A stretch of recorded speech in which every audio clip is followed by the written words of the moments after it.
வணக்கம். புது புது அர்த்தங்கள் நிகழ்ச்சிக்கு வரவேற்கிறோம். இன்றைய நிகழ்ச்சியில் காங்கிரஸ் கட்சியின் ஜோதிமணி அவர்களும் சமூக ஆர்வலர் பானுகோம்ஸ் அவர்களும் பங்கேற்கிறாங்க. வணக்கம். அரசியல் குழப்பத்தால் தமிழகத்தில் காங்கிரசுக்கு வாய்ப்பு அப்படின்னு ராகுல் காந்தி பேசியிருக்கிறார்.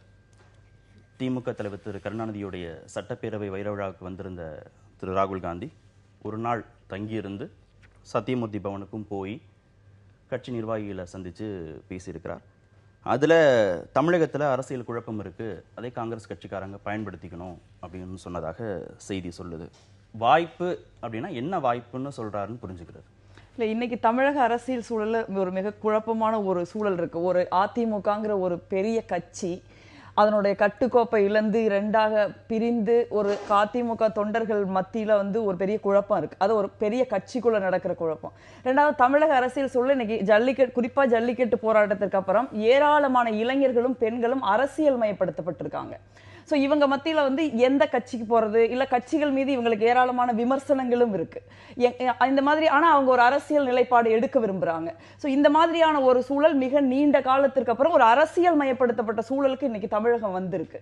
இந்த மாதிரியான ஒரு சூழல்ல அவர் சொன்னதுல ஒரு வார்த்தை என்னன்னா, இன்னைக்கு ஒரு பிஜேபி மத்தியில் இருக்கிற ஒரு பிஜேபி அரசாங்கம் குறிப்பா தமிழர் உட்பட பலரின் அடையாளங்களை அழிக்க முயற்சி செய்யற இந்த வேளையில மக்கள் காங்கிரஸ் போன்ற கட்சிகள் அதற்கு எதிர்வினையாற்றணும், மக்களிடம் வரணும்னு எதிர்பார்க்கிறாங்க. அது ரொம்ப ஒரு கேண்டிடாவே சொன்னாரு. காங்கிரஸ் கட்சி இருங்க நாங்க வரோம், கொஞ்சம் வெயிட் பண்ணுங்க, நாங்க ப்ரிப்பேர் பண்ணிக்கிட்டு இருக்கோம், இப்படி எல்லாம் சொல்லிக்கிட்டு இருக்கு தமிழ்நாட்டுல. பட் இதெல்லாம் பண்ணிக்கிட்டு இருந்தா வேலையாகாது. இன்னைக்கு நம்ம மக்களை காப்பாற்ற வேண்டிய பொறுப்பு இன்னைக்கு நமக்கு இருக்கு. அதனால குறிப்பா நீங்க இன்னைக்கு மாடு விற்க கூடாதுங்கிறாங்க, நீங்க சந்தை வைக்க கூடாதுங்கிறாங்க, மாட்டுக்கு மூக்குனாங்கயிறு கட்டக்கூடாதுங்கிறாங்க, விவசாயம் பண்ணக்கூடாது அப்படிங்கறத இன்டெரக்டா சொல்லிக்கிட்டே இருக்காங்க. சோ இந்த மாதிரியான ஒரு சூழல்ல இப்ப நானே இது முகூர்த்த சீசன் ஊர்ல போய்கிட்டு இருந்தா கல்யாணங்களுக்கு போறப்ப ஜனங்க கல்யாண வீட்டுல குறுக்காட்டி இது என்ன, இது இப்படி பண்ண முடியும், நம்ம வாழ்றதா இல்லையான்னு கேட்கிறாங்க. சோ அந்த நிலை மக்களுக்காக போராடுவாங்க. பட் அதுவே சரியல்ல. அதற்குதான் அரசியல் கட்சிகள் இருக்கு. சோ இந்த மாதிரியான நேரத்துல காங்கிரஸ் கட்சி மக்களோட இருந்து போராட வேண்டும், அதோட அமைப்புகளை வலுப்படுத்த வேண்டும் அப்படின்னு சொல்றாரு. அதற்கு இந்திய அளவிலையும் காங்கிரஸ் கட்சி அமைப்பு ரீதியா வலுப்படுத்த கடந்த 4 மாதங்களா மிக தீவிரமான முயற்சிகள் எடுத்துட்டு வராங்க. 5-6 மாநிலங்களில் குறிப்பிட்ட சேஞ்சஸ் வந்திருக்கு. அதனை ஒட்டி தான் இதை பார்க்கிறார். ஒரு காங்கிரஸ் கட்சிக்கு இன்றைக்கு தமிழருடைய அடையாளங்கள், தமிழருடைய கலாச்சாரம், தமிழருடைய நம்பிக்கைகள் மீது பிஜேபி அடிமேல் அடி கொடுக்கிற ஒரு சூழலில் ஒரு காங்கிரஸ் கட்சிக்கு வரலாற்று கடமை இருக்கிறது. பிஜேபி எதிர்க்கிறாங்க, அவங்க நிலைப்பாட்டை எதிர்க்கிறாங்க. அவர் சொல்லியிருக்காரு காங்கிரஸுக்கான வாய்ப்பு எப்படி இருக்குன்னு புரிஞ்சுக்கிறதுன்னு கேட்கல. எல்லா கட்சிகளுக்கும் வாய்ப்பு இருக்கும், ஆனா காங்கிரஸ் கட்சியும் தன்னுடைய பங்கை ஆற்றணும். அவர் சொல்லியிருக்காரு, திமுக என்ன செய்யுது, அதிமுக என்ன செய்யுது, பாமக என்ன செய்யுது, பிஜேபி என்ன செய்யுதுங்கிற பத்திலாம் நீங்க கவலைப்பட வேண்டியதில்லை. நம்ம என்ன செய்யறோம், நம்மளுடைய நிலைப்பாடு என்ன, நம்மளுடைய கருத்து என்ன, நம்ம மக்களுக்கு எந்த விதத்துல பங்காற்றுறோம், நம்ம எந்த விதத்துல மக்களோட தொடர்பு இருக்கலாம், நம்மளை பத்தி நீங்க யோசிங்க. அதுதான் அவங்கவுங்க வேலை செய்வாங்க, செஞ்சுக்கிட்டு இருக்காங்க. நீங்க உங்க வேலை செய்யுங்க. உங்களுக்கு மக்களோட நிக்க வேண்டிய கடமை இருக்கு. இன்னைக்கு விவசாயிகள், தொழிலாளர்கள், மக்களின் நம்பிக்கைகள், கலாச்சாரம் எல்லாமே அடிபடுது. குறிப்பா தமிழர்கள் ஒரு தனித்த ஐடென்டிட்டி உள்ளவங்க. அதுக்கு ஒரு எக்ஸாம்பிள் சொன்னாரு. நான் மலையேற கோர்ஸ்க்காக போயிருந்தேன். அப்ப ஒரு நிறைய பேர் இந்தியா ஃபுல்லா இருந்து வந்திருந்தாங்க. அதுல ஒருத்தர் எல்லாம் சவுத் இந்தியன் அப்படின்னு சொன்னாங்க. அவர் ரொம்ப என்னை சவுத் இந்தியன் சொல்றாங்க அப்படின்னு வருத்தப்பட்டாரு. ஆமா, நீங்க சவுத் இந்தியன் தானே அப்படின்னு சொன்னதுக்கு, நான் சவுத் இந்தியன் கிடையாது, நான் தமிழன் அப்படின்னு சொன்னாரு அவரு. சோ அதுதான் தமிழ் மக்களுடைய ஐடென்டிட்டி. அவங்க தன்னுடைய மொழியை, இனத்தை, கலாச்சாரத்தை முன்னிறுத்த விரும்புறவங்க. அது தமிழ் வேறொரு மொழியிலிருந்து வந்த மொழி கிடையாது, அது தானா வந்த மொழி. அதற்கென்று ஒரு தொன்மையான கலாச்சாரம் இருக்குது, அது தமிழுக்கு ஒரு ஐடென்டிட்டி இருக்குது. அந்த ஐடென்டிட்டிக்கு இன்னைக்கு ஆபத்து வந்திருக்குது. அப்படிங்கிறப்ப அதை களத்தில் இறங்கி காங்கிரஸ் கட்சி எதிர்கொள்ள வேண்டும் அப்படின்னு சொல்றாரு. பானுகோம்ஸ் எப்படி பாக்குறீங்க? அதாவது ஐடென்டிட்டி அப்படின்னு பேசணும்னா, தமிழக மக்களின் ஐடென்டிட்டியை அவங்களே பாதுகாத்துப்பாங்க. அரசியல் கட்சிகள் அதை பாதுகாத்து பெட்டகத்தில் வச்சு நமக்கு கையில் கொடுக்கணுங்கிற அவசியம் கிடையாது. தமிழக மக்களுக்கு இயற்கையாகவே உள்ளது அந்த நோக்கு, அந்த பார்வை, அந்த கவனம். தன்னுடைய ஐடென்டிட்டி மிக சிறப்பானது, தொன்மையானது. அதை நாம் அட் எனி காஸ்ட்டை நாம் விட்டு கொடுக்கக்கூடாது. அப்படிங்கிறதுல ஒட்டுமொத்த தமிழகத்துக்கும் ஒட்டுமொத்த தமிழக மக்களுக்கும் அந்த உணர்வு அடிப்படையிலேயே உண்டு. இதை அரசியல் கட்சிகளோ அரசியல் தலைவர்களோ பெரிய அளவில் மக்களுக்கு போதிக்க வேண்டிய அவசியமே கிடையாது. இன்னொன்று மக்களோடு எப்படி நீங்கள் உரையாடுகிறீர்கள், மக்களோடு எப்படி நெருங்குகிறீர்கள், மக்களுடைய பிரச்சனைகளை எவ்வாறு புரிந்து அட்ரஸ் பண்ணுறீங்க, இதுதான் அரசியல் கட்சிகளுக்கு தேவையானது. அது நேஷ்னல் கட்சிகளோ, தேசிய அளவிலான கட்சிகளோ, மாநில அளவிலான கட்சிகளோ ஒரு மாநிலத்தில் அரசியல் செய்யணும், ஒரு மாநிலத்தில் அரசியல் குழப்பம் நிகழ்கிறதுங்கும் போது அந்த இடத்துல நீங்கள் வந்து உங்களுக்கான இடத்தை ஸ்திரம் பண்ணணும், உங்களுக்கான இடத்தை உறுதி செய்யணுங்கும்போது நீங்கள் எப்படி அட்ரஸ் பண்ணுவீங்க? அந்த மக்களின் பிரச்சனைகள் என்ன, அதை எப்படி நாம் தீர்த்து வைக்கலாம்? அப்போ ஒரு சின்ன உதாரணம், விவசாயிகள் மாடு விற்க முடியலை, இன்டைரக்டாக விவசாயிகளுக்கு மிகப்பெரிய பாதிப்பு. உண்மைதான், இந்த இறைச்சி இதில் பாஜக பண்ணியது தவறு அப்படிங்கிறது தான் என்னுடைய பார்வை. அதே நேரம் விவசாயிகளுக்கு இதனால் மறைமுகமான அழுத்தம் கொடுக்கப்படுகிறது, பிரச்சனை உருவாக்கப்படுகிறது. நேரடியாக விவசாயிகளுக்கு பிரச்சனையை உருவாக்கியது காவிரி இஷ்யூ. கர்நாடகாவில் காவிரி தான், இது காங்கிரஸ் தான் ஆட்சியில் இருக்குது. அப்போ காவிரி வாட்டரை தமிழ்நாட்டுக்கு விடுவதில் அந்த கர்நாடக மாநில காங்கிரஸின் செயல்பாடு என்னவாக இருந்தது? தமிழக மக்களை நான் நேசிக்கிறேன்னு இவர் பிரியங்காவுக்கு ஒரு மெசேஜ் கொடுத்ததாகவும், நானும் நேசிக்கிறேன்னு அவர் ஒரு மெசேஜில் இல்லை, அது சாதாரண பொதுமக்கள் ஒருவர் கொடுத்துக்கிட்டா அது வேறு. இதை ஒரு தேசிய கட்சியின் தலைவர் ஒரு முக்கிய செய்தியாக நமக்கு சொல்கிறாருன்னா, ஒன்று நாம முட்டாளாக இருக்கும், இல்லை இவ்வளவு சொன்னால் போதும்னு நினைக்கிறவங்களா இருக்கும். இரண்டுமே தவறு. என்ன பண்ணியிருந்திருக்கும்? காவிரி இஷ்யூவில் என்ன மாதிரியான ஒரு நிலைப்பாடை எடுத்தீங்க? மாநில அரசு அங்கே உள்ள லோக்கல் அரசியலுக்காக அதை செய்ய தவறுகிறதுங்கும் போது மத்தியிலிருந்து தேசிய தலைமை அதற்கு என்ன மாதிரியான இதை கொடுத்தது, டைரக்ஷன்ஸ் கொடுத்தது அப்படிங்கிறதெல்லாம் கேள்வி தானே. இல்லை, அவங்க கரெக்டாக ஒரு பாயிண்ட் லாஸ்ட்ல சொன்னாங்க, ஐ அக்ரி வித் கர். அங்க இருக்கிற மாநில தலைமை வந்து அந்த மாநில மக்களுக்காக நிக்குது அப்படின்னா, தேசிய தலைமை இங்க வந்து தலைமை இல்லை. காங்கிரஸ் கட்சியா, நான் காங்கிரஸ் கட்சியை சேர்ந்த ஆளா இருந்தா கூட நான் சொல்றது, காங்கிரஸ் கட்சியோட கருணையில வந்து காவிரி பிரச்சனை நமக்கு வர வேண்டிய அவசியம் இல்லை, அது நம்மளோட உரிமை.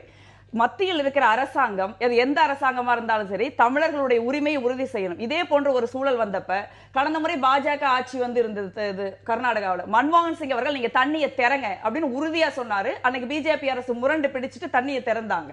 இன்னைக்கு இருக்கிற பிரதமர் காவிரி ஆணையத்தையெல்லாம் அமைக்க முடியாது நாங்க அப்படின்னு போய் கோர்ட்ல சொல்றாரு. சோ இஷ்யூ வந்து ஒரு கட்சியோட கருணையின் அடிப்படையில் நமக்கு தண்ணி வர வேண்டியதுல, ஏன்னா அது உரிமை.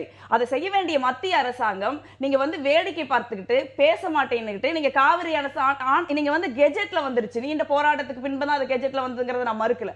கெஜெட்ல காங்கிரஸ் அரசாங்கம் கொண்டு வந்த காவிரி ஆணையத்தை நாங்க அமைக்க முடியாதுன்னு சொல்லிட்டு இருக்காங்க. ஒரு அரசாங்கம் நீங்க வந்து இன்னொரு அரசாங்கத்திற்கு சப்போர்ட் பண்றப்ப ஒரு கட்சியோட கருணைகள் அது வர தேவையில்லை. ஏன்னா ஒவ்வொரு டைம் நம்ம போய் காங்கிரஸ் கட்சி ஆபீஸ்லயும் பிஜேபி ஆபீஸ்லயும் கெஞ்சிக்கிட்டு இருக்க வேண்டிய நிலைமை தமிழர்களுக்கு புரிதலுக்காக நான் கேட்கிறேன். தேசிய தலைமை ஒருத்தரா இருக்கிற போது மாநில தலைமைகளிலிருந்து வெவ்வேறு விதமான கோரிக்கைகள் போயிருக்கும். இப்ப இங்க இருந்து நீங்க கர்நாடகாவை அறிவுறுத்தணும்னு சொல்லி இங்க தமிழகத்தை சேர்ந்த காங்கிரஸ் தலைமை போய் பேசியிருக்கும். அங்க இருக்கிற காங்கிரஸ் தலைமை இந்த மாதிரி பிரச்சனை இருக்குன்னு சொல்லி போயிருக்கும். இப்ப நீங்க ரெண்டு மாநிலத்திற்கும் எந்த விதமான பிரச்சனையும் வராம அந்த சுமூக தீர்வை ஏற்படுத்துறதான ஒரு தேசிய தலைமையுடைய சரியான பங்களிப்பா இருக்க முடியும். அந்தந்த மாநில அரசியல மட்டும் நீங்க பண்ணுங்கன்னு டைரக்ஷன்ஸ் கொடுக்கறதும், அப்புறம் இந்த மாநிலத்துக்கு வருகிற போது தமிழர் நலன் சார்ந்து விவசாயிகள் நலன் சார்ந்து பேசுறதும் இப்படி ஆரோக்கியமான பார்வை அப்படி இருந்திருந்தா, நீங்க 50 ஆண்டு காலமா தமிழகத்துல வந்து காங்கிரஸ் ஆட்சி இல்ல, ஆனாலும் வந்து நாங்க அந்த காவிரி ஆணையத்தை கெஜெட்ல கொண்டு வர்றப்ப நீங்க காங்கிரஸ் வந்து ஒரு தேர்தலை சந்திக்குது கர்நாடகால. நீங்க தேர்தலுக்கு முன்புதான் காங்கிரஸ் அதை கெஜெட்ல கொண்டாடுறாங்க. பிஜேபி ஆட்சியில் இருக்குது, காங்கிரஸ் எதிர்க்கட்சியா இருக்குது. அந்த மாதிரியான ஒரு சூழ்நிலையில காவிரி பிரச்சனையுடைய ஆழத்தை அறிந்திருந்தாலும் நீங்க அந்த தேர்தலுக்கு கொஞ்சம் முன்னாடி தான் காங்கிரஸ் அரசாங்கம் வந்து கெஜெட்ல காவிரி ஆணையத்தை கொண்டு வர்றாங்க. சோ அந்த இடத்துல கர்நாடக காங்கிரஸ் கட்சியுடைய நலன்களை யோசிச்சிருந்தா ஒன்னு அவங்க இன்னும் தள்ளி இருக்க முடியும், அல்லது போடாம இன்னைக்கு பிஜேபி சொல்ற மாதிரி காவிரி ஆணையமே நாங்க போட மாட்டோம் அப்படின்னு போய் நீங்க சுப்ரீம் கோர்ட்ல சொல்லி இருக்க முடியும். அப்படி செய்யல. அந்த இடத்துல ஸ்ட்ரைக் த பேலன்ஸ் தான் நான் நினைக்கிறேன். சரியாதான் கையாண்டாங்கன்னு நான் நினைக்கிறேன். ஒரு ராகுல் தரப்புல என்ன முயற்சி எடுக்கப்பட்டது? மாநில தலைமையோட இல்ல முதலமைச்சரோட பேசுவதற்கான ஏதாவது இந்த மாதிரி விஷயங்கள் வர்றப்ப பொதுவா பேசுறாங்க. நீங்க அது பப்ளிக் கிளாரில் இல்லைன்னா கூட நீங்க ஒரு வறட்சி இருக்குது, விவசாயிகள் பாதிக்கப்படுறாங்க அப்படிங்கிறப்ப ராகுல் வந்து விவசாயிகளையே பார்க்க மறுக்கிற ஒரு நடிகர்களையும் மட்டுமே பார்க்கிற ஒரு அரசியல் தலைவர் கிடையாது. நீங்க தமிழக விவசாயிகள் போய் தெருவில் நின்னப்ப அவர் தான் போனாரு. உத்தரப்பிரதேச விவசாயிகள் தெருவில் நின்னப்ப அவர் தான் போய் நடந்து நில அபகரிப்பு சட்டத்தை, முதல்ல நில பாதுகாப்பு சட்டத்தை காங்கிரஸ் கொண்டு வந்தது. அந்த நிலத்தை மோடி அவர்கள் அபகரிக்க நில அபகரிப்பு சட்டம் கொண்டு வர ஜல்லிக்கட்டுன்னு வருகிற போது ஜல்லிக்கட்டு இஷ்யூல நீங்க சிங்கியை வந்து ஆஜராக வேண்டாம்னு ராகுல் காந்தி சொன்னதாகலாம் வெளியில செய்திகள் வருகிறது. நானே சொல்றேன், ராகுல் காந்தி அந்த பிரச்சனை அந்த முடிவை அவர் எடுக்கிறாருன்னா, அதே மாதிரி இரு மாநில பிரச்சனைகள்ல கூப்பிட்டு பேசின செய்தியை வந்து ரகசியமா வைக்க வேண்டியது என்ன இருக்கு? அதை நீங்க வெளிப்படையா சொல்லலாம். அபிஷேக் சிங்வி இஷ்யூல கூட நாங்க வந்து அதை பெருசா வெளியில சொல்லல. ஏன்னா அந்த இஷ்யூல வந்து அவர் ட்வீட் பண்ணார். நாங்க நிறைய பேர் அதுல இன்வால்வ் ஆகிருந்தோம். ராகுல் காந்தி அவர்களுடைய அதுல ஒரு சின்ன இஷ்யூ இருந்தது. நிறைய பேர் காங்கிரஸ் கட்சிக்குள்ளேயே அவர் வந்து ஒரு தனி வக்கீலா ஆஜராகிறாரு, நம்ம எப்படி ஒரு தனி மனிதர் உரிமையில தலையிட முடியுங்கிற இஷ்யூ இருந்தது. அப்புறம் நாங்க அந்த இஷ்யூ அவர்கிட்ட எடுத்து போனோம். ஜல்லிக்கட்டை விட விவசாயம் முக்கியமான பிரச்சனை வருகிற போது நீங்க பேசி இருந்திருக்கணும்ல, ராகுல் பேசி இருந்திருக்கணுமா வேண்டாம்? நான் என்ன சொல்றேன்னா, ஜல்லிக்கட்டு பிரச்சனையில வந்து நீங்க அபிஷேக் சிங்வி ஆஜராக கூடாது அப்படின்னு அவர் சொன்னதை கூட காங்கிரஸ் கட்சி அபிஷியலா வெளியிடல. நீங்க காங்கிரஸ் கட்சியோ இல்ல காங்கிரஸ் கட்சி நீங்க அந்த சூழல்ல வந்து அது ட்விட்டர்ல ரொம்ப இதா இருந்ததுனால அது அபிஷேக் சிங்வி, நிறைய பேர் ஐ லவ் யூ அபிஷேக் சிங்வின்னு சொல்லி தமிழர்கள் வந்து அவர் ஹேஷ்டாக் போட்டு டேக் பண்ணாங்க. அதுக்கப்புறம் அவர் I too love you Tamil people I didn't அப்பியர்னு அவர் சொன்னாரு. அப்ப ராகுல் காந்தி பேசினாரா? அவர் பேசினாரு காவிரி விவகாரத்துக்காக அங்க கர்நாடக முதலமைச்சரோடோ இல்ல அங்க இருக்கக்கூடிய மாநில தலைமையோடோ பேசினாரா? ராகுல் காந்தி கட்சியின் துணைத் தலைவரா தான் இன்னைக்கு இருக்காரு. அந்த காலகட்டத்துல பிரச்சனைகள் வர்றப்பெல்லாம் ஒவ்வொரு முறையும் சோனியா காந்தி அவர்கள் இங்க இருக்கிற தமிழ்நாடு காங்கிரஸ் கமிட்டி போகுது பேசுறாங்க. நான் என்னுடைய பாயிண்ட் என்னன்னா, காங்கிரஸ் கட்சியை பொறுத்த வரைக்கும் நான் அதான் சொல்றேன், தேர்தல் நடக்கிற ஒரு சூழல்ல காங்கிரஸ் கட்சி காவிரி பிரச்சனையை தொட்டால் கர்நாடகத்தில் தோல்வி அடைய வாய்ப்பு இருக்குதுங்கிற ஒரு சூழல்ல கூட காவிரி தேர்தல் ஆணையத்தை அமைக்கிறாங்க. பட் இன்னைக்கு வந்து தேர்தலுக்கு 3 ஆண்டுகளுக்கு முன்பு பதவியேற்ற மோடி அரசாங்கம் காவிரி ஆணையத்தை அமைக்க வேணாம்னு முடியாதுன்னு சொல்றாங்க. தேசிய கட்சி வந்து பேலன்ஸ் பண்ணி தானே போக வேண்டியதா இருக்கும். அதுல நம்ம எப்படி அவங்கள குறை சொல்ல முடியும்? இல்ல, பேலன்ஸ் பண்ணி போகணும்னு சொல்றது அவர்களுடைய அரசியல் நிலைப்பாடு. அந்த அரசியலை நாமே ஏத்துக்கிடணும். அரசியல் கட்சி தன்னுடைய சர்வைவலுக்காக தேசிய அளவில் தன்னுடைய சர்வைவலை தக்க வைக்கிறதுக்காக மாநிலத்துக்கு மாநிலம் தன்னுடைய நிலைப்பாடுகளை மாற்றுகிறது. லோக்கல் வாக்குகளை வாங்கணுங்கிறதுக்காக அந்தந்த மாநிலம் சார்ந்து பேசுகிறதுனா அது அவர்களுடைய அரசியல், அதிகாரத்தை அடைவதற்கான அரசியல் பாதை. அதை பொதுமக்களோ இல்லை பாதிக்கப்படுகிற நாமோ ஏன் ஏற்றுக்கொள்ளணும்? அரசியலை ஏற்றுக்கொள்ள வேண்டிய அவசியம் இல்லை. அரசியல் கட்சிகள் தங்களுடைய நலனுக்காக செயல்படுகிற எடுக்கிற ஒவ்வொரு முடிவுகளையும் நாமையே ஏற்றுக்கணுங்கிறது தான் அடிப்படையான கேள்வி. அது எந்த வகையிலும் ஜஸ்டிஃபை பண்ண முடியாத தவறுகள். இது பரஸ்பரம் வந்து நாம குறை சொல்லிக்கிட்டே இருக்கலாம். பாஜக மேல தவறு இருக்கா? இருக்குது. காவிரி விஷயத்துல காங்கிரஸ் மேல இருக்குதா? இருக்குது. தமிழக கட்சிகள் மேல இல்லையா? தமிழக கட்சிகள் மீதும் இருக்குது. ஆக பரஸ்பரம் எல்லாரும் அரசியல் செய்கிறார்களே தவிர பிரச்சனைக்கான தீர்வுகளை யாரும் கொண்டு வருவதில்லை. ரெண்டாவது, எங்கெல்லாம் போராட்டம் நடக்கிறதோ அங்கெல்லாம் போயிடும். தமிழக அரசியலில் குழப்பம் நிலவுகிறது, இது நமக்கான வாய்ப்பு அப்படின்னு சொல்றதும் அரசியல் தான். எங்கெல்லாம் போராட்டம் நடக்கிறதோ அங்கெல்லாம் போய் நிற்பது வந்து அரசியல் கட்சிகளின். ஆனா அந்த பிரச்சனைகளை தீர்ப்பது யார் செய்யணும்? ஒரு டால் ஸ்ட்ரேச்சர் உள்ள ஒரு நீண்ட காலம் அரசியலில் அதிகாரத்தில் இருந்த கட்சிகளுக்கான இது செயல்பாடுகள் வேற. ஆனா இங்க அந்த மாதிரி செயல்பாடுகள் இல்லை. சாதாரண போராளிகளைப் போல போராட்டங்களை செய்து கொண்டிருக்கிறவர்களோடு போய் நின்று போட்டோக்கு போஸ்ட் கொடுப்பதுங்கிறது பெரிய அரசியல் கட்சிகளின் வேலையும் கட்சிகள் சார்பாகவும் தனியா போராட்டங்களை முன்னெடுக்க தானே செய்யறாங்க. விவசாய பிரச்சனைகளுக்காக போராட்டம் நடத்த தானே செய்யறாங்க, தனியா போராட்டம் நடத்த தானே செய்யறாங்க. போராட்டம் நடத்துவது, நான் தான் சொன்னேன், பல காலம் ஆட்சியில் இருந்த ஒரு கட்சிகள் வந்து போராட்டம் செய்வதுங்கிறது 2ஆம் நிலை 3ஆம் நிலை கட்சிகளுக்கு கொடுத்துட்டு இவர்கள் ஆக்கப்பூர்வமாக ஏதாவது செய்யலாம். அந்த மாதிரி எதுவும் செய்யல, நானும் போராடத்தான் செய்வேன் அப்படின்னா நாங்க 2ஆம் நிலை 3ஆம் நிலை கட்சிகளை நோக்கி போறோம். ஏன் தேசிய கட்சிக்கு திரும்ப இங்க வாய்ப்பு இருக்குன்னு கொடுக்கணும்? நாங்க 2ஆம் நிலை கட்சிகளை நோக்கி போறோம். புரிதலே சில சிக்கல் இருக்கு. அரசியல் கட்சிகளுடைய பிரைமரி ஜாப், நீங்க ஆளுங்கட்சியா இருந்தா கூட வந்து ஆளுங்கட்சி சில தவறுகளை செய்யறப்ப போராடத்தான் ஆகணும். நீங்க ஒரே இதே ராகுல் காந்தி எக்ஸாம்பிள், ஆளுங்கட்சி நீங்க வந்து வேதாந்தா நிறுவனத்துக்கு எதிராக ஒடிசா மலைவாழ் மக்கள் போராடுறப்ப காங்கிரஸ் ஆளுங்கட்சி, ஒடிசால காங்கிரஸ் ஆளுங்கட்சி இல்லைன்னு வச்சுங்க, நவீன் பட்நாயக்கோட பிஜேடி இருக்கு. அந்த சூழல்ல கூட நீங்க ராகுல் காந்தி அவர்கள் நீங்க போய் ஒடிசா மலைவாழ் மக்களோட போராடி அந்த கேஸை நாங்க தான் கோர்ட்டுக்கு எடுத்துட்டு போனோம். அப்ப வந்து அதுக்கப்புறம் தான் வேதாந்தா வித்ரா பண்ணப்பட்டது. அதுக்கப்புறம் தான் அந்த நில பாதுகாப்பு சட்டத்துல கிராம சபையை கேட்காம எந்த முடிவு எடுக்க கூடாதுன்னு சட்டம் கொண்டு வந்தாங்க. அந்த கிராம சபையை கேட்காம முடிவு எடுக்க கூடாதுங்கிற விஷயத்தை தான் இன்னைக்கு நெடுவாசல நம்ம பயன்படுத்த முயற்சி பண்ணிக்கிட்டு இருக்கோம். அரசியல் கட்சிகள் வந்து போராட வேணும். எனக்கு புரியவே இல்லை, அரசியல் கட்சிகள் போராடக்கூடாது அப்படின்னா என்ன அவங்க ஏசி ரூம்லயே உட்கார்ந்துகிட்டு இருக்கணுமா? அப்படிதான் பல அரசியல் கட்சிகள் பல தலைவர்கள் இருக்காங்க. அரசியல் புரிதல்ங்கிறது அப்புறம் மக்களே போராடிக்குவாங்க அப்படிங்கிறது, மக்கள் வந்து மிக நிச்சயமா போராடணும். ஏன்னா அக்கௌண்டபிலிட்டி ரொம்ப முக்கியம். மக்கள் எல்லா அதிகாரத்தையும் அரசியல் கட்சிகள் கிட்ட அரசாங்கத்துல கொடுக்க கூடாது, ரொம்ப ரொம்ப தவறு. ஆனா மக்கள் மட்டுமே போராடுவாங்க அப்படின்னா அரசியல் கட்சிகள் எனக்கு இருக்கு கலைச்சு போயிடும். உங்களுடைய கேள்வி நீங்க வேற மாதிரி புரிஞ்சுக்கணும். நீங்க இதுவரைக்கும் ஆட்சி பொறுப்புல இருந்த கட்சிகளும் சேர்ந்தே போராட்டம் நடத்தினா மக்களுக்கான சிந்தனை எப்படி இருக்கும்? இவங்க ஏற்கனவே ஆட்சி பொறுப்புல இருந்தவங்க தானே, ஏன் செய்யாம இப்ப மட்டும் போராட்டம் நடத்துறாங்கன்னு யோசிப்பதாக தான் அவங்க சொல்றாங்க. இதெல்லாம் மீறி காங்கிரஸுக்கு வாய்ப்பு இருக்கு நீங்க நினைக்கிறீங்களான்னு கேக்குறேன். போராட்டம் அரசியல் கட்சிக்கு பல ஸ்ட்ரக்சரல் இஷ்யூஸ் இருக்கு. ஒண்ணு வந்து நீங்க வந்து ஆக்டிவிசம் பண்ற என்ன மாதிரி இருக்கிறவங்க வந்து நிறைய காங்கிரஸ் கட்சியில வேற நிறைய கட்சியில இருக்காங்க. ஒரு பப்ளிக் ஆக்டிவிசத்தையும் அரசியலோட ஒரு பகுதியா பாக்குறோம். போராட்டங்கள்ங்கிறது ஒரு இப்ப இன்னைக்கு மாட்டுக்கறி பிரச்சனை வருது அப்படின்னா மாட்டு நீங்க பொள்ளாச்சி சந்தையில மாட்டை நீங்க வச்சுக்கங்க. பானுகம் சொல்றதை நீங்க எப்படி புரிஞ்சுக்கணும்னா, காங்கிரஸும் இது வரைக்கும் ஆட்சி பொறுப்புல இருந்திருக்கு. வெவ்வேறு மாநிலங்கள்ல ஒரே பிரச்சனையில வெவ்வேறு விதமான நிலைப்பாட்டை எடுக்கிறாங்க. இதெல்லாம் மக்களுக்கு தெரியாதா?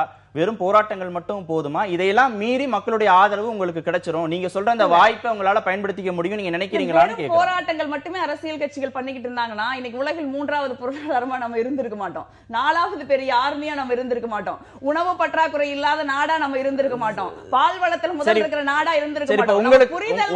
உங்களுக்கு வாய்ப்பு இருக்குன்னா இப்ப திமுகவுக்கு எத்தனை சதவீதம் வாய்ப்பு இருக்கு? இல்ல எல்லா கட்சிகளும் வந்து வேலை செய்ய, இப்ப திமுகவுக்கு வந்து காங்கிரஸ் கூட்டணி கட்சியா இருக்கு அப்படின்னா இப்ப காங்கிரஸ் உடைய அமைப்புகள் பலப்படுத்தப்பட்டா, காங்கிரசும் ஒரு பகுதியில வந்து மக்களோட வேலை செஞ்சா, காங்கிரஸ் உடைய ஓட் ஷேர் இன்க்ரீஸ் ஆனா அது வந்து கூட்டணிக்கு பலம் தான். அதே மாதிரி திராவிட முன்னேற்ற கழகம் களத்துல வேலை செய்யறாங்க, செஞ்சுட்டு தான் இருக்காங்க. அனைத்து கட்சிகளும் தேர்தலுக்கு முன்பு வரை களத்தில் மக்களோடு நிக்க வேண்டிய கடமை இருக்கு.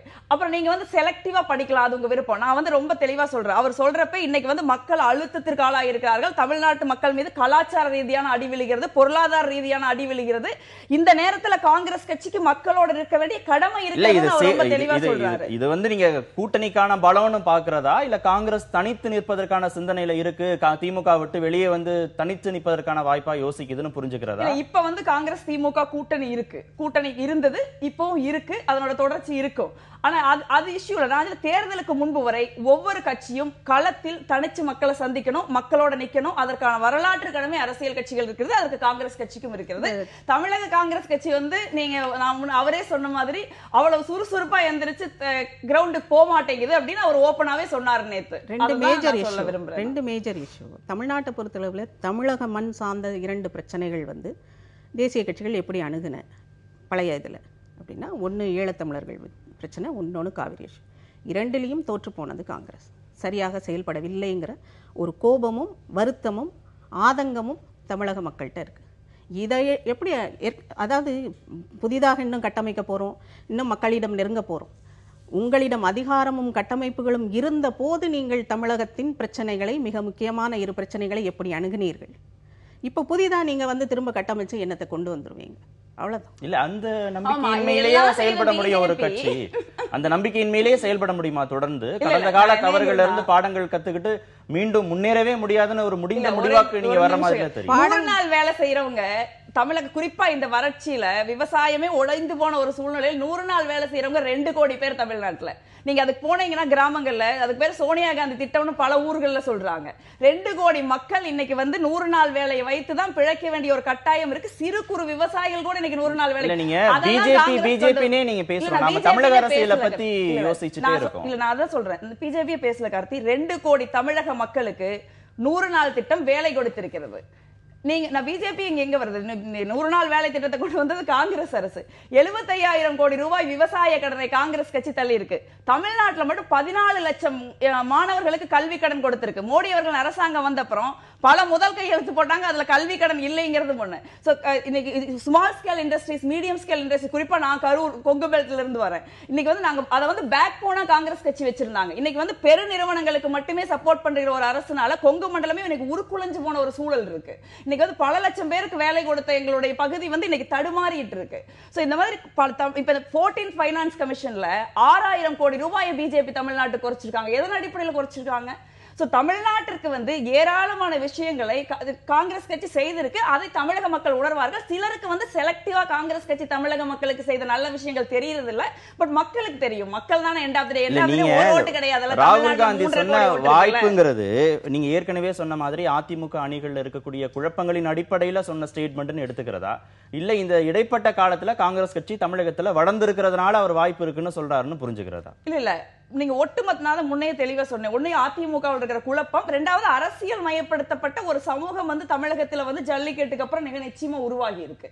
அவங்க வந்து எந்த பக்கம் போறதுங்கிற முடிவை இன்னைக்கு எடுக்காம தான் இருக்காங்க. அதற்கு அவர்களை காங்கிரஸ் நோக்கி இழுக்க முடியுங்கிற நம்பிக்கை உங்களுக்கு இருக்கு? காங்கிரஸ் கட்சி எந்த கட்சியுமே வந்து மக்களுக்கு வந்து அர்ப்பணிப்போட செயல்பட்டா நீங்க வந்து நிச்சயமா அந்த கட்சியின் பின்னாடி மக்கள் வருவாங்க. நான் அரசியல் கட்சிகள் வந்து வேண்டாம் அப்படின்னு வந்து நீங்க எந்த தேர்தல் காலத்திலயும் மக்கள் சொல்றது இல்லை. நீங்க பாத்தீங்கன்னா என்னதான் பேசினாலும் தேர்தலுக்கு முன்ன ஒரு பிரிடாமினன்டான அரசியல் கட்சிகளை தான் மக்கள் முன்னெடுக்கிறாங்க. ஏன்னா சிலருக்கு வந்து அரசியல் கட்சிகள் மேல வெறுப்பு இருக்கலாம், அது இருக்குது, அதற்கான நியாயமான காரணங்கள் இருக்குன்னு நான் நினைக்கிறேன். ஆனா தேர்தல் வர்றப்ப நீங்க வந்து பிரைமரி போக்கஸ் வந்து ஒரு மெயின் அரசியல் கட்சிகள் மத்தியில தான் நிக்குது. சோ அப்ப பொதுவா மக்கள் என்ன நினைக்கிறாங்க அப்படின்னா, அரசியல் கட்சிகள் நிறைய குறைபாடுகள் இருக்குது. அரசியல் கட்சிகள் அந்த குறைபாடு குறைபாடுகளை களைந்து விட்டு முழுக்க மக்களுக்கு நெருக்கமானவர்களா இருக்கணும்ங்கிறதா மக்களுடைய நிலைப்பாடை ஒழிய நாங்களே போராடிக்குவோம் நீங்களா ஓடி போயிருங்கிறது மக்களுடைய நிலைப்பாடு அல்லங்கிறதா என்னுடைய அனுபவத்தில் என்னுடைய கருத்து. அரசியல் கட்சிகள் தன்னை திருத்திக் கொள்ள வேண்டும், இன்னும் மேம்படுத்திக் கொள்ள வேண்டும், இன்னும் திறந்த கதவுகளை திறந்திருக்க வேண்டும், மக்களுக்கு அக்கௌண்டபிளா இருக்க வேண்டும் தான் அரசியல் மக்கள் நினைக்கிறாங்க. அது ரொம்ப நியாயமானது. அது கரெக்ட் தான்.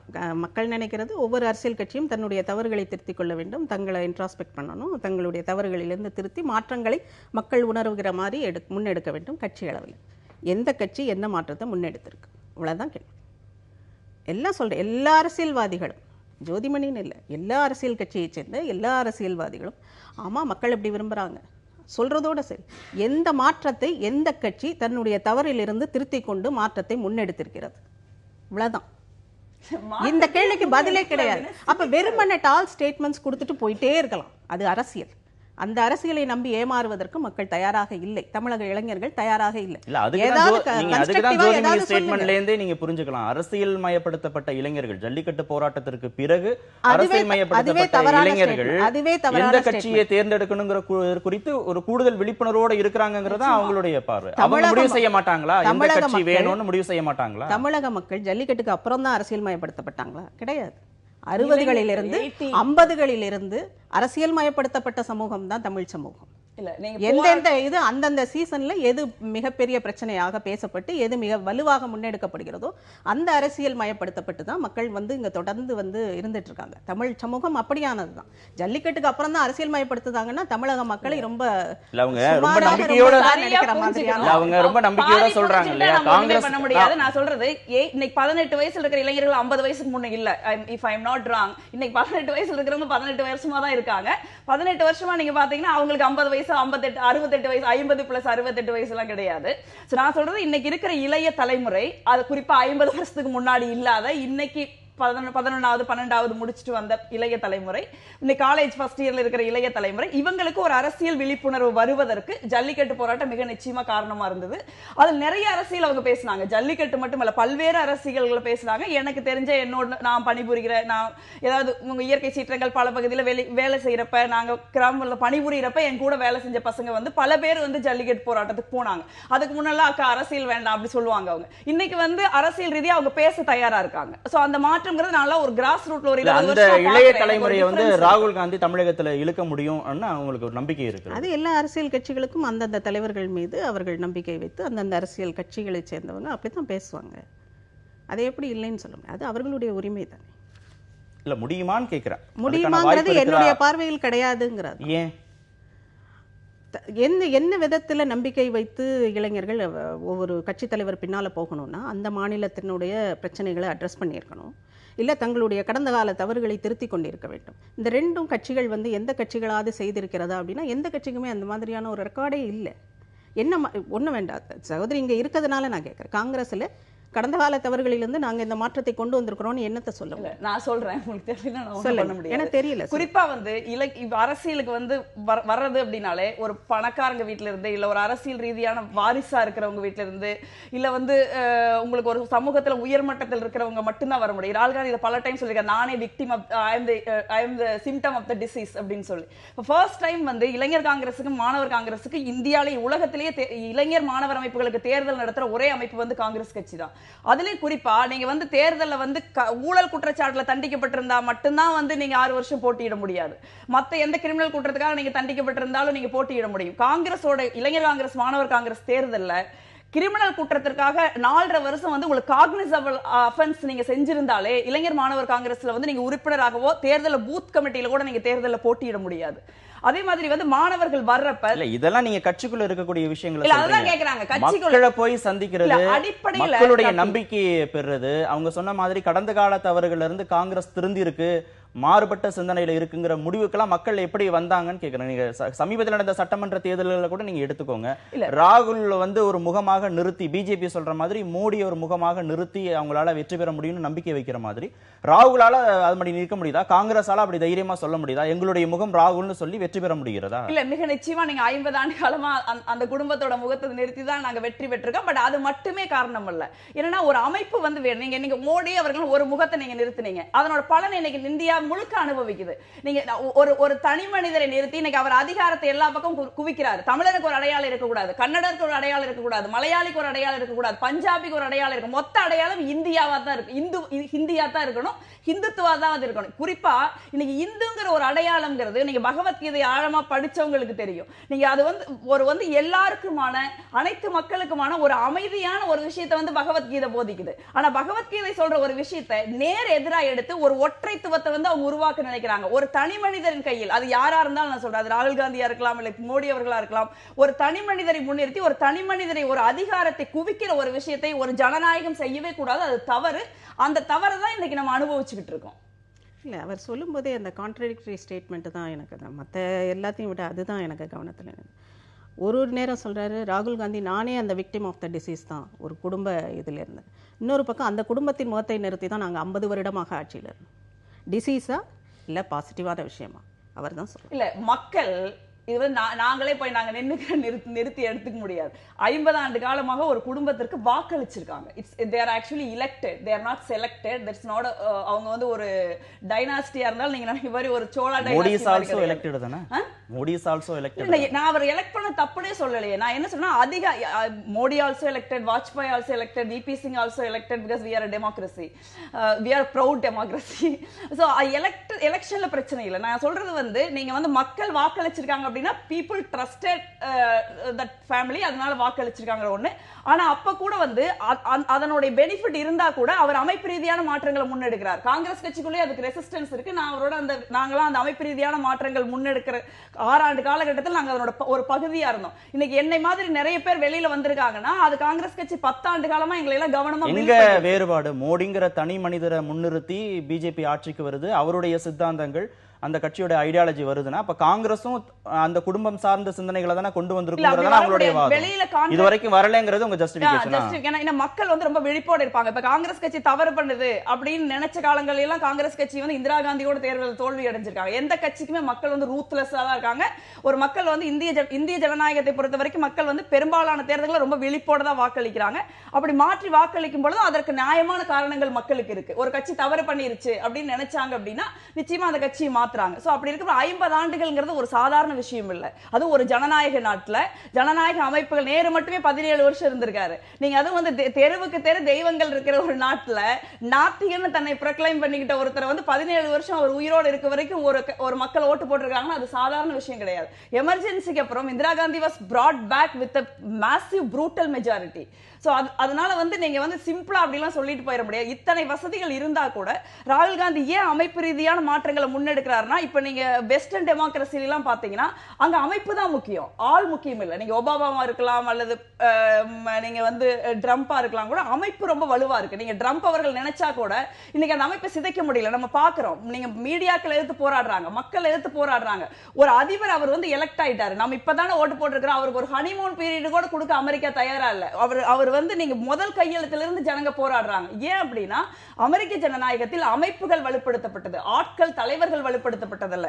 இந்தியாவும் அமைப்புகள் வலுப்படுத்தப்பட்ட ஒரு ஜனநாயகத்தை நோக்கி நகரணும்னு தான் ராகுல் காந்தி முயற்சி பண்றார். அதுக்கான ஸ்ட்ரக்சரல் சேஞ்சஸ் தான் காங்கிரஸ் கட்சிக்குள்ள வருது. அமெரிக்க அமைப்புகள் எவ்வளவு வலுவானதுங்கிறது அது தெரிஞ்சவங்களுக்கு தெரியும்.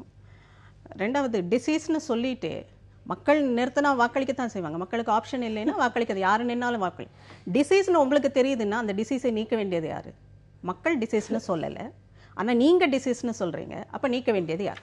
ரெண்டாவது, ஒற்றைத்துவத்தை, ஒற்றை கலாச்சாரத்தை முன்னெடுக்கிறார் மோடி அப்படின்னா ஓகே. ஆனா அதே வாதத்தை காங்கிரஸ் வைக்கும்போது என்ன கேள்வி வருது அப்படின்னா, இந்திரா தான் இந்தியா, இந்தியா தான் இந்திரா என்று இதை வந்து முன்னெடுத்தோம். அப்ப அது ஒற்றைத்துவம் இல்லையா? அதுக்குதான் பாடம் கத்து கொடுத்தாங்க இல்லையா? அவ்வளவுதான். ஆனால் ஒரு வாதத்தை எந்த கட்சி முன்னெடுக்கிறது, யார் மீது முன்னெடுக்கிறது, எந்த இதுல இருந்து முன்னெடுக்கிறதுங்கும் போது அது வலுவிழக்கிறதா வலுவாகிறதாங்கிறது மக்கள்கிட்ட போய் சேரும். இந்த இடத்துல ஒரு சின்ன புரிதலுக்காக சொல்றேன். இந்திரா தான் இந்தியா, இந்தியா தான்ங்கிற கோஷம் தமிழர்களையும் தெலுங்கர்களையும் மலையாள மக்களையும் கலாச்சாரத்தையும் மொழியையும் வாழ்க்கையும் அழிக்கிறதுக்காக சொல்லப்பட்டதல்ல. அது காங்கிரஸ் கட்சிக்குள்ள வந்த டிவைட நீங்க இந்திராவோட சுப்ரீமசி நிலைநாட்டுக்காக சொல்லப்பட்ட இது மக்களும் வந்து கட்சி பிளவுபடுறப்ப இந்திரா தான் தலைவர் ஏத்துக்கிட்டாங்க. நீங்க மிகப்பெரிய தலைவர்கள் கூட தோல்வி அடைய வேண்டிய சூழல் ஏற்பட்டது. ஆனா இன்னைக்கு இருக்கிற ஒற்றைத்தன்மை வந்து எந்த மக்களுக்கும் இனம் இருக்கக்கூடாது, மொழி இருக்கக்கூடாது, கலாச்சாரம் இருக்கக்கூடாது, விவசாயம் இருக்கக்கூடாது, வாழ்க்கை இருக்கக்கூடாது, நான் மட்டும்தான் இருப்பேன், நான் பேசுற இந்தி மட்டும்தான் இருக்கும், நான் சொல்ற இந்துத்துவா மட்டும்தான் இருக்கு, இந்து மதம் கூட இருக்கக்கூடாது. இது என்ன விஷயங்களை எல்லாம் வந்து இதெல்லாம் அவங்களுக்கு உடன்பாடானது. கலாச்சாரத்தை நிறுத்துகிற காங்கிரஸ் கட்சி உடன்பாடு அவங்க விருப்பம். காங்கிரஸ் கட்சி உடையதுன்னா உடனே இந்தியான்னு சொல்லணும். இந்திரா தான் காங்கிரஸ், காங்கிரஸ் தான் இந்திரான்னு சொல்லியிருக்கணும். அக்செப்ட் பண்ணப்பட்டது. நீங்க எலெக்ஷன்ல நீங்க வந்து அந்த கோஷத்துக்கு பிறகு அவங்க நிறைய வீழ்ச்சிகளை சந்திச்சாங்க. அது அவங்க ஜஸ்டிபிகேஷன் பண்றாங்க, அது சரியில்லை. பிறகு அவர்கள் நிறைய வீழ்ச்சிகளை சந்திச்சாங்க. அதுல மாற்று கருத்துல அதை நம்ம புறந்தள்ளவும் முடியாது. இடைவெளி அதுக்கப்புறம் she won the confidence. அதை மறக்க முடியாதுல்ல.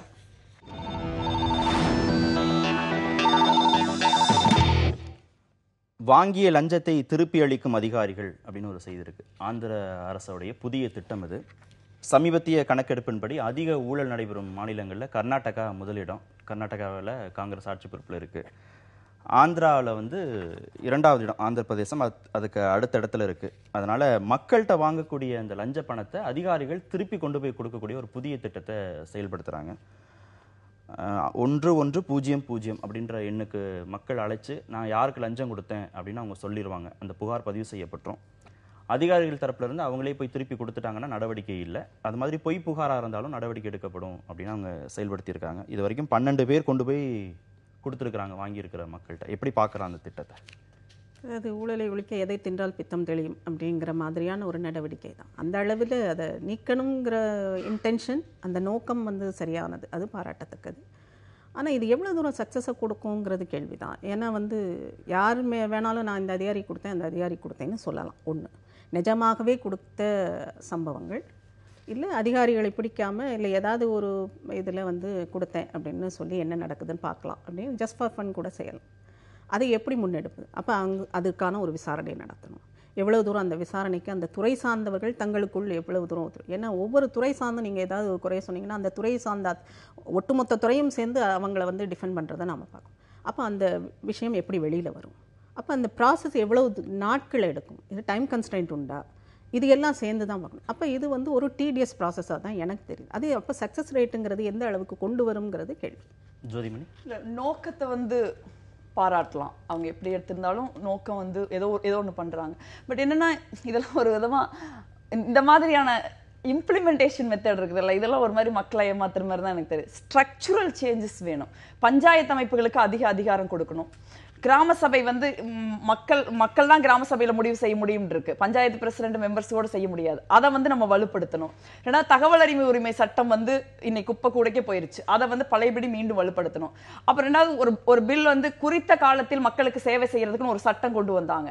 அந்த பில் இன்னைக்கு பார்லிமெண்ட்ல வந்து பெண்டிங் இருக்கு. அடுத்து ஊழலை வெளிப்படுத்துபவர்களை வந்து காப்பாத்துறதுக்காக விசில் ப்ளோயர் ஆக்ட் கொண்டு வந்தாங்க. அதை வந்து இன்னைக்கு மோடி அரசாங்கம் டைலூட் பண்ணிட்டாங்க.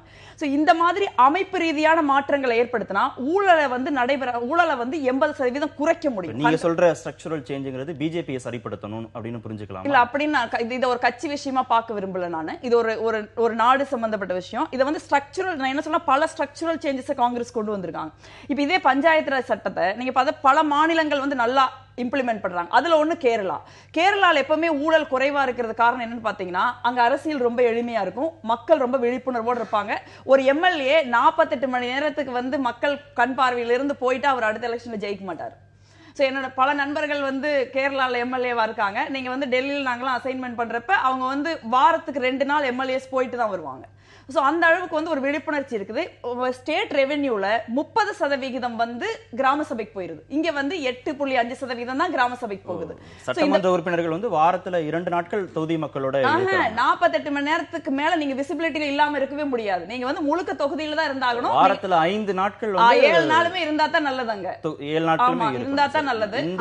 இந்த விவரம் இடத்துல நம்ம ஒரு சிறிய இடைவேளை எடுத்துக்கலாம். அடுத்து நம்ம தொடர்ந்து முக்கியமான கேள்வி. இந்த விவரம் தெரிந்து மிகச்சரியாக கேரளாவை சுட்டி காட்டுபவர்கள் கர்நாடகா வந்து ஊழல்ல முதல்ல இருக்கு அப்படின்னா அந்த இடத்தில் இந்த இதை ஏன் இம்ப்ளிமெண்ட் பண்ணக்கூடாது காங்கிரஸ்? இல்ல ஜோதிமணி சொல்லுவாங்க, நம்புவோம்.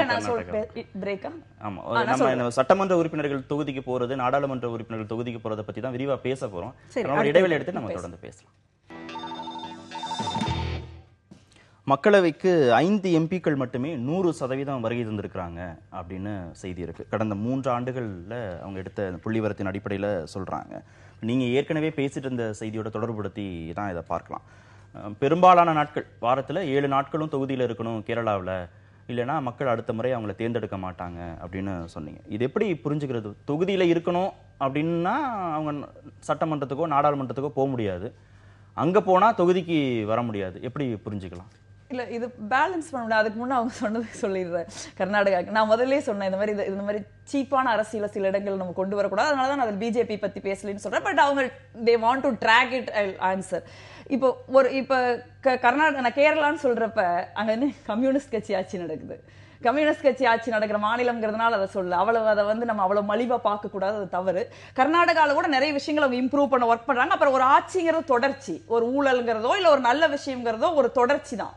இப்ப கேரளால வந்து இதுக்கு முன்ன 5 வருஷம் பிஜேபி இருந்தது. முதலமைச்சர் முதல் முறையா ஜெயிலுக்கு போன சரித்திரம் வந்து கர்நாடகாவுக்கு மட்டும்தான் சொந்தமானது. அதெல்லாம் அவங்களுக்கு தெரியாது, மறந்து கூட இருப்பாங்க. அதை நம்ம சரி பண்ணணும்னு சொல்லிட்டு இந்த டாபிக் வந்துடலாம், ரொம்ப நேரம் குறையல. அதுக்கு பதில் சொல்லணும், நீங்க இடைவேளைக்கு முன்ன கேட்டதுனால அதுக்கு நான் சொல்றேன்.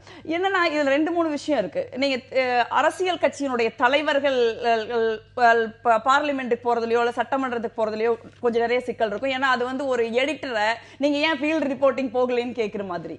ஒரு ஃபீல்ட் ரிப்போர்ட்டிங் போகாதனால அவர் எடிட்டரா இருக்கு. எனக்கு புரியுற மாதிரி சொல்றீங்க? இல்ல, மக்களுக்கே அது புரியும் நினைக்கிறேன். எடிட்டருங்கிறவங்க வந்து உங்களுக்கு புரிய வைக்க வேண்டியதுல நான் பொதுவா சொல்றேன்.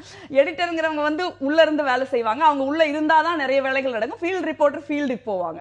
சோ அந்த மாதிரி அரசியல் கட்சியின் தலைவர்கள்னு வர்றப்ப எந்த கட்சியா இருந்தாலும் அவங்க நிறைய டூர் பண்ண வேண்டி இருக்குது, நிறைய பேரை சந்திக்க வேண்டி இருக்குது. இப்ப ஃபாரின் டிக்னிட்டரிஸ் வராங்க, அவங்கள பார்க்க வேண்டி இருக்குது, இதெல்லாம் இருக்கு. ரெண்டாவது வந்து நீங்க தொகுதிக்கு போகிறவங்க கேரளா மாதிரியான மாநிலங்கள்ல நீங்க வந்து சட்டமன்றத்திற்கு போறப்பவும் அங்க என்ன பேசுறீங்க, நம்ம தொகுதி பத்தி பேசுறீங்களா இல்ல பிரச்சனைகள் பத்தி பேசுறீங்களான்னு ரொம்ப கவனிக்கப்படும். கேரளா சட்டமன்றத்துல வந்து நீங்க நம்ம ஊர்ல கிரிக்கெட் பார்த்து மேட்ச் நடந்தா எல்லாம் டிவி கடைக்கு முன்னாடி நிப்பாங்க. நீங்க கேரளால கூட்டமா இருந்தா அன்னைக்கு பட்ஜெட்டா இருக்கும். டிவி கடைக்கு முன்னாடி ஜனங்க நின்று பாத்துட்டு இருந்தாங்கன்னா பட்ஜெட்டா இருக்கும். அந்த பட்ஜெட் நம்மளை எப்படி பாதிக்குது அப்படின்னு சொல்லி புரிஞ்சுக்கிட்டு அடுத்த 1 மணி நேரத்துல எந்த மக்கள் பாதிக்கப்படுறாங்களோ அவங்க 1 மணி நேரத்துல போராட ஆரம்பிச்சிருவாங்க. சோ இந்த மாதிரியான விஷயங்கள் இருக்கிறப்ப தொகுதிக்கு வந்து ஒரு கேண்டிடேட் வந்தே தான் ஆகணும். அதே நேரம் அவங்க பார்லிமெண்ட்ல எவ்வளவு முடியுமோ சில நேரம் நீங்க நோட்டீஸ் கொடுக்கலாம், இன்னைக்கு நீங்க பேசுறீங்க அப்படின்னு சொல்லிட்டு. சோ அந்த பேசுற அன்னைக்கு நீங்க போய் தொகுதி பிரச்சனையை ரெப்ரசென்ட் பண்ணலாம். ஒரு லார்ஜரா தொகுதி மட்டும் இல்ல, ஒரு சட்டமன்றம்ங்கிறதும் ஒரு பாராளுமன்றம்ங்கிறதும் வந்து ஒரு கொள்கைகளை முடிவெடுக்கும் இடம். ஒரு கேள்வி இருக்கு, முடிந்த அளவுக்கு போகணும்ங்கிறது என்னோட நீங்க 50-50 பண்ணலாம்ங்கிறது என்னோட பாயிண்ட். நீங்க அங்கேயே உட்கார்ந்துகிட்டு இருந்தாலும் ஏன் 50 நான் ஒரு சின்ன எக்ஸாம்பிள், சோனியா காந்தி 59%, ராகுல் காந்தி 54%, பாதி பிரிச்சுக்கலாம். அப்படி சொல்ல இப்ப நீங்க நான் ஒரே ஒரு ஒபினியன் மட்டும் வாங்கிட்டு வந்துறேன். அதுக்கப்புறம் நீங்க ரொம்ப குறைவா இருக்கு. இல்ல அவங்களுக்கு வாய்ப்பே இல்ல. ஒரு கல்யாணம்ங்கிறது இன்னைக்கு வந்து ஒரு நொடி அமைதி, ஒரு நொடி. நான் வரேன். அதாவது யாரை தேர்ந்தெடுக்கிறோம்ங்கிறது பாராளுமன்ற உறுப்பினராக இருப்பதோ இல்ல மக்களவை மாநிலங்களவை உறுப்பினராக இருப்பதோ சாதாரண விஷயம் இல்லை. அறிவார்ந்தவர்கள் சபையான மாநிலங்களவையும் சரி லோக்சபாவும் சரி தேர்ந்தெடுக்கப்பட்ட நபர்கள் பொறுப்புமிக்கவர்களாக இருந்தால் அவர்கள் செஷன் நடக்கும்போது முழுமையாக அந்த இதை அட்டன் பண்ணி கேட்க வேண்டிய கேள்விகள், மக்கள் பிரச்சனைகள் எல்லாத்தையும் சபைக்கு கொண்டு வந்து அதை மக்கள் கவனப்படுத்தி ஆட்சியாளர்களின் கவனப்படுத்தி அந்த விஷயத்தை வந்து செய்வாங்க. இதுதான் முதன்மை பணியா வச்சுட்டு தான் மக்களை சந்திக்கிறது, தொகுதிக்கு போறது முக்கியமானது இல்லையா. செஷன் நடக்கிறது எல்லாத்தையும் இத முதன்மை பணியா முடிச்சிட்டு தான் செய்யணும். செஷன் எந்த நேரமும் நடக்குதா? செஷன் நடக்கும்போது தான் அதுக்கான முழுமையான கான்சென்ட்ரேஷனை கொடுங்கன்னு சொல்லு. அதுவே நாங்க கொடுக்க மாட்டோம். அந்த சமயத்துல எங்களுடைய கட்சி பணிகள், கட்சி தலைமைங்கிறது தனி, தேர்ந்தெடுக்கப்பட்ட உறுப்பினர்ங்கிறது மக்கள் உறுப்பினர், மக்கள் ரெப்ரசன்டேட்டிவ் அவர். அப்போ மக்கள் பணி தான் செய்யணும், கட்சி பணி அப்புறம் தான் செய்யணும். உங்களுக்கு 1000 ஃபாரின் டிக்னிட்டரிஸ் வரலாம், பேச வேண்டியது இருக்கும், நாடு பூராவும் போக வேண்டியது இருக்கும், வெளிநாடுகள் பூரா போக வேண்டியிருக்கும். அதெல்லாம் உங்கள் கட்சி சார்ந்து நீங்கள் செய்கிற பணி, தனிப்பட்ட பணி. உங்கள் அரசியல் கட்சி இதை வந்து மக்களை வந்து ஏற்றுக்கொள்ளணும்னு சொல்றது தவறான வாதம். செஷன் நடக்கும்போது செஷனைத்தான் நீங்க வந்து கான்சென்ட்ரேட். இரண்டாவது, யாரை தேர்ந்தெடுத்து மெம்பராக அனுப்புறோம். நீங்க சத்ருகன் சின்ஹா, வேற மன்மோகன் சென், வேற இது மாநிலங்களவையிலும் கூட விவாதங்கள்லயுமே பங்கெடுக்காம இருக்காங்க. ஆமா, மாநிலங்களவையிலும் கூட நிறைய நடிகைகள், ஃபேமஸ் செலிபிரிட்டிஸ் எல்லாரும் உள்ள, ஆனா பேசுவதே கிடையாது, அட்டன் பண்றதும் கிடையாது. அப்ப அறிவார்ந்தவர்கள் சபையும் நாசம் பண்ணியாச்சு. லோக்சபாலேயே யாரை வேட்பாளராக நிறுத்தணுங்கிறதுலையும் உங்களுக்கு அரசியல் தான் முன்னிலையில் இருக்குங்கும்போது அங்க இந்த மாதிரியான ஃபீட்பேக் தான் நமக்கு கிடைக்கும். இல்ல ஒரு சினிக்கலா பார்க்கணும், எல்லாத்தையும் பார்த்துட்டு இருக்கலாம். இப்ப கட்சி பணின்னு நான் சொல்ல எல்லாத்தையும் தப்பாவே புரிஞ்சுக்கணும் ஒண்ணு. இப்ப நான் இருக்கேன் ஒரு அரசியல்வாதி, நான் MP MLAவே அல்ல. இன்னைக்கு வந்து நேத்து வந்து ராகுல் காந்தி இங்க வந்ததுனால எனக்கு வந்து 65 இன்விடேஷன் இருக்கு, கல்யாண இன்விடேஷன் நேத்து மட்டும். நான் ஊர்ல இருந்திருந்தேன்னா சனிக்கிழமை அன்னைக்கு ஒரு 20 அட்டன் பண்ணிருப்பேன், ஞாயிற்றுக்கிழமை நேத்து ஒரு 20 அட்டன் பண்ணிருப்பேன். இன்னைக்கு மிச்சத்தெல்லாம் வந்து பொண்ணு மாப்பிள்ள வந்ததுக்கு அப்புறம் போய் வீட்டுக்கு போய் அட்டன் பண்ணுவேன். நீங்க மக்களோட தொடர்புல கட்சி பணிலாம் அதை புரிஞ்சு கூடாது. நீங்க அரசியல் இருக்கிறவங்களுக்கு அரசியல் அவங்க வாதம் என்னன்னா, கூட்டத்தொடர்ங்கிறது எப்போதும் நடக்கிறது இல்ல, எப்போ நடக்கிற சமயத்துல அந்த கூட்டத்தொடருக்கு தான் முக்கியத்துவம் கொடுக்கணும், அங்க போய் நீங்க விவாதங்கள்ல கலந்துக்கணும் அப்படிங்கறது. நான் அதான் சொன்னேன், கலந்துக்கிறதுல மாற்றுக்கிறது. மக்கள் முக்கியம், உங்களுக்கு ஓட்டு போடுறாங்க. அரசியல்ங்கிறது நான் எலெக்ஷன் நடமே வருவேன், நீங்க எனக்கு ஓட்டு போடுங்கிற அரகன்ஸ் கிடையாது. இந்தியால அரசியல்ங்கிறது ரொம்ப உணர்வுபூர்வமானது. இப்ப மக்கள் நம்ம கல்யாணத்துக்கு போலினா அவங்க கல்யாணம் நடக்காதா? அதுலயும் இன்னொரு வாதமும் வைக்கப்படுது. நீங்க சட்டமன்ற உறுப்பினரோ நாடாளுமன்ற உறுப்பினரோ தொகுதியில மக்கள் பிரச்சனைகள்லாம் இருந்து நீங்க சந்திக்க வேண்டியதே கிடையாது. நீங்க நாடாளுமன்றத்திலையும் சட்டமன்றத்திலையும் சட்டங்கள் இயற்றுவது தொடர்பாக உங்களுடைய பங்களிப்பு அதிகமா இருக்கணும். நீங்க அதை வந்து ஒரு நாடு முழுவதுக்குமோ ஒரு மாநிலம் முழுவதுக்குமான பார்வையை பங்களிப்பை தான் நீங்க அங்க கொடுக்கணும். தொகுதியில நீங்க நிறைய நேரம் செலவிட வேண்டியது இல்லைன்னு ஒரு பார்வை. அது ஐடியலா அதுதான் கருத்து. இப்ப வந்து நீங்க சட்டமன்றங்கள் வந்து சட்டம் இயற்றுவதற்கானது, நாடாளுமன்றங்கள் வந்து இந்திய அளவிலான சட்டங்களை இயற்றுவதற்கான, சட்டமன்றங்கள் மாநில அளவிலான சட்டங்கள் இயற்றுவதற்கான. அது ஒரு அறிவார்ந்த சபை, விவாதிக்கிற சபை, அதெல்லாம் ஒண்ணு மாற்றுக்கிறது இல்ல. பட் இந்திய அரசியல் எப்படின்னா, ஈவன் சவுத் ஈஸ்ட் ஏசியா அரசியலே வந்து ரொம்ப உணர்வுபூர்வமா இருக்கு. நீங்க வந்து ஒரு எம்எல்ஏவா இருந்தீங்கன்னா மட்டும் இல்ல, நீங்க சாதாரணமா அரசியல் இருந்தாலே மக்களுக்கு உங்களோட ஒரு கனெக்ஷன் இருக்கு. மக்கள் உங்களோட அவங்களுடைய நல்லது கெட்டதுகள்ல பங்கேற்கணும்னு எதிர்பார்க்கிற ஒரு சூழல் இருக்கு இந்தியால. அது வந்து தப்புன்னு நான் நினைக்கல. அது ஏன்னா இங்க உணர்வுபூர்வமா இருக்கிறப்ப. நீங்க உணர்வுபூர்வமான சொல்றதை நான் எப்படி புரிஞ்சுக்க வேண்டியதா இருக்கு, அது என்னோட சந்தேகம் தான். நீங்க சொல்லுங்க, உணர்வுபூர்வமான மீண்டும் ஆட்சிக்கு அந்த பதவிக்கு வர வேண்டிய ஒரு கட்டாயத்துல இருக்கிறாங்க. எப்படியாவது மீண்டும் நம்ம தேர்தல நிப்போம், அப்ப மக்கள்கிட்ட பழகாம போனா நமக்கு வாக்குகள் கிடைக்காதுங்கிற அந்த சந்தேகத்தோட அந்த உணர்வுபூர்வமான அந்த உறவை ஏற்படுத்திக்கிறதுல உங்களுக்கு இல்ல அப்படின்னு இல்ல. எனக்கு தெரிஞ்சு நிறைய அரசியல்வாதிகள் வந்து வயசானவங்க சொல்றேன், அவங்கள தேர்தலையும் நிக்க மாட்டாங்க. அவங்க தேர்தல் அரசியல் முடிவுக்கு வந்திருக்கும், 60-65 தடந்திருப்பாங்க. பட் அவங்களோட இன்னைக்கு அந்த முடியாத வயசுல கூட நான் எல்லா கட்சியிலையும் சொல்றேன், கல்யாணங்களுக்கு வர்றதை நான் பாக்குறேன். அவங்க தேர்தல் நிக்க போறதுல அதுல ஒரு பெனிஃபிட் கிடையாது. நீங்க ஓவர் இயர்ஸ் நீங்க ஒரு இடத்துல ஒர்க் பண்றீங்க அப்படின்னா நீங்க வந்து மக்களோட வந்து ஒரு உறவு உங்களுக்கு உருவாகிறது. அந்த உறவு வந்து மியூச்சுவலா இருக்கணும். நீங்க தேர்தல் காலத்துல தான் போவேன், நான் 500 ரூபாய் கொடுத்து ஓட்டு வாங்குவோங்கிறது வேற விதமான ஆட்டிடியூட். ஆனா வந்து நீங்க அவங்களோட நல்லது போக முடியாட்டி அவங்களோட கெட்ட காலங்கள் நீங்க உறுதியா இருக்கணும். ஏதாவது ஒரு வீட்டுல வயதானவங்களோ இல்ல இளைஞர்களோ யாராவது இறந்துட்டாங்க அப்படின்னா அந்த இடத்துல வந்து ஒரு அரசியல்வாதி கூட்டத்தொடர் எல்லாம் அட்டெண்ட் பண்ணிட்டு இதெல்லாம் பண்ண முடியாதான்னு கேக்குறேன். இந்த உணர்வுபூர்வ புரிதல அதை செய்ய முடியாது. ரெண்டு பண்ண. இப்ப நீங்க வந்து இன்னைக்கு நோட்டீஸ் கொடுத்திருக்கீங்க, நான் வந்து இன்னைக்கு பேசணும் அப்படி நீங்க நோட்டீஸ் கொடுக்குறீங்க. சோ அந்த அன்னைக்கு வந்து நீங்க சட்டம் நீங்க போய் தான் ஆகணும். ஏன்னா உங்க தொகுதியோட விஷயத்தையோ இல்ல உங்க மாநிலத்துடைய விஷயத்தையோ இல்ல உங்க நாட்டுடைய விஷயத்தையோ நீங்க பேச வேண்டி இருக்கு. அன்னைக்கு நீங்க போகணும். சில முக்கியமான விவாதங்கள் நடக்குது. இப்ப GST நடக்குது, இல்ல வந்து ஜல்லிக்கட்டு தொடர்பான நீங்க விவாதங்கள் நடக்குது. இந்த மாதிரியான விவாதங்கள் நடக்கிறப்ப அது தொகுதிக்கு தொடர்பே இல்லைனாலும் ஒரு சட்டமன்ற உறுப்பினரோ நாடாளுமன்ற உறுப்பினர்களோ விவாதத்தில் நாங்க அன்னைக்கு பேச முடியலனா கூட விவாதங்களை நிறைவு பகுதியில நேரம் ரொம்ப குறைவா இருக்கு. பேலன்ஸ் ஸ்ட்ரைக் பண்ணனும் நான் சொல்றேன். உணர்வுபூர்வமாக மக்களோடு ஒன்றி பழகுறதா அரசியல், அதுக்கு தான் முக்கியத்துவம் கொடுக்கணும்ங்கறத உங்களுடைய பார்வை. அது வந்து பேலன்ஸ் பண்ணனும் நான் சொல்றேன். அந்த பேலன்ஸ் பண்றதுங்கிறது எப்போன்னா செஷன் எந்த நேரமும் நடக்கிறது இல்ல. செஷன் நடக்கும்போது அதுதான் தலையாய பணியா இருக்கணும். நீங்க பேலன்ஸ் பண்றதெல்லாம் அப்புறம் தான் பண்ணணும். அது அரசியல் சார்ந்த, அரசியல் கட்சி சார்ந்த இதுதான் நடவடிக்கை தான். நீங்க மக்களோடு உணர்வுபூர்வமான அரசியல், அந்த உணர்வுபூர்வமான அரசியலை நான் முன்னெடுக்கிறேன், அது எல்லாம் உங்கள் அரசியல் கட்சி சார்ந்த நடவடிக்கை தான். அதை வந்து மக்கள் மேல திணிக்க முடியாது. நீங்க அதுக்கு தான் ஒவ்வொரு அரசியல் கட்சிக்கும் ஒரு கட்டமைப்பு இருக்குது, படிநிலைகள் இருக்கு. ஸ்போக்ஸ் பர்சன்ல இருந்து இதுல இருந்து அந்தந்த சின்ன குக்கிராமத்துல இருந்து மேல வரை நீங்க அதற்கான கட்டமைப்பை வச்சிருக்கீங்க. அது மூலமாக தான் நீங்கள் மக்கள் தொடர்பை ஏற்படுத்திக்கிடணும். செஷன் நடக்கும்போது தான் நான் அதையும் பேலன்ஸ் பண்ணுவேங்கிறது ஏற்றுக்கொள்ளக்கூடிய வாதம் அல்ல. நீங்க வந்து கருத்தை வந்து திணிக்க முடியாது. நான் அவங்களுடைய வாழ்க்கை வாழ முடியாது. நீங்க எனக்கு மக்கள் ஒரு விஷயத்துல மாறுபட்ட கருத்துக்கள், அவங்க துக்காரிவோ நடந்தா நீங்க மக்கள் முக்கிய நான் இரு நபர்களும் மாறுபடுறீங்க ஒரு புள்ளியில இருந்து. அது ஒபினியன் டிஃபரன்ஸ் எம்பிஸ்க்கு வந்து சமீபத்துல ஒரு ஆக்ஷன்ங்கிறது ஒரு செயல்பாடுங்கிறது நமக்கு எம்பிஸ் வந்து ஒரு தன்னுடைய தொகுதி தாண்டி ஒரு கிராமத்தை வந்து தத்தெடுக்கணும்னு சொல்லும்போது எத்தனை எம்பிஸ் எடுத்தாங்க?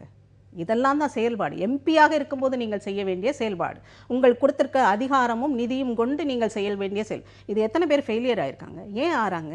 இதெல்லாம் தான் கேள்வி. அப்புறம் கல்யாணம் மட்டும் இல்ல, நீங்க அங்க போனீங்கன்னா மக்கள் பிரச்சனைகளோடும் வருவாங்க. செய்திக்கு நிறைய நேரம் ஆயிடுச்சு, ரொம்ப தள்ளி தான் பேசிட்டு இருக்கோம், நிறைய பேசிருக்கோம், நிறைய வாய்ப்பு நீங்க கொடுத்திருக்கோம். நீங்க மகிழ்ச்சியாவே போகலாம். இந்த நிகழ்ச்சியில் பங்கேற்ற இருவருக்கும் மிக்க நன்றி. மீண்டும் சந்திப்போம். நன்றி.